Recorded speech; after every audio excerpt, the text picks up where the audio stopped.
Can you please state your full name? My name is Jorge Miranda. Everyone calls me George. Okay, George. Um, can you please share with me an experience about migration that has really impacted your life and the perspective that you have on your life and family? Well, that would be the story of mostly my parents and elder siblings. My father started working in the United States before anyone else did. I think it was in Chicago, somewhere in the northern middle states. But he worked there as a factory worker, as labor worker. Eventually, he moved to Southern California. I don't remember which city he lived in. It wasn't Santa Ana. He eventually moved to Santa Ana. He brought some of my older brothers and sisters.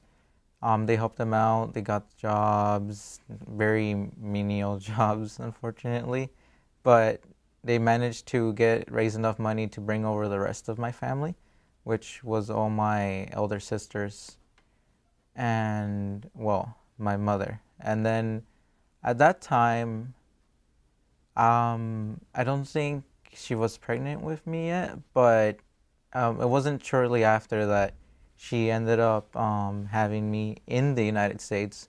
So I was the only one of my entire sibling line to have the fortune of actually being a citizen of the United States. Everyone else, unfortunately, is undocumented. A lot of them have been working towards getting the residency now that they're older. Um, some of them have been successful, some of them are still going through the process, and some of them do feel like that they don't have a chance, basically. It's a very long process, it's a very costly process. So, um, well, the only other thing I guess I could mention is my parents, unfortunately, while going through the process, did not succeed. And unfortunately, it's been 6 years ago, they were deported back to Mexico. They went back to the town where they were born in. They've been living there ever since. So that's their story. And how does that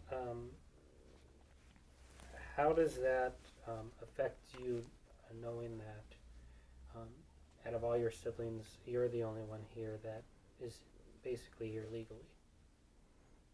Um, it's a very, I don't know, it's a very strange situation, mostly because I don't feel as, even though they're my siblings, there's always been this gap. We can't really feel.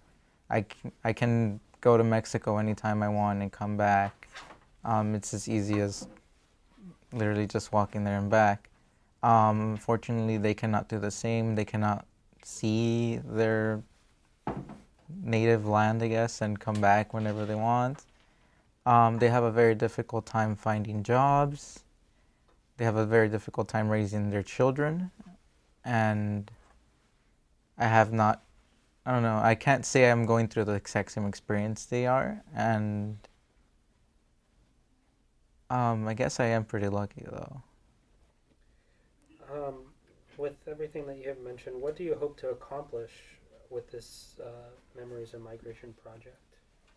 Um, I mostly want to, I don't know, I guess get people to understand their own families and their own past, how some of them might still be going through the struggle of getting residency, citizenship, etc. How some of them might actually have family that has been deported.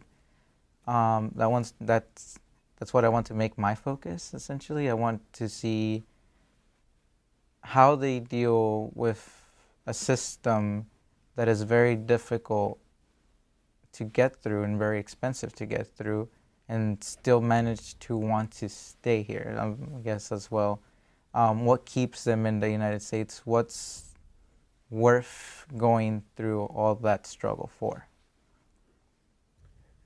Thank you, George.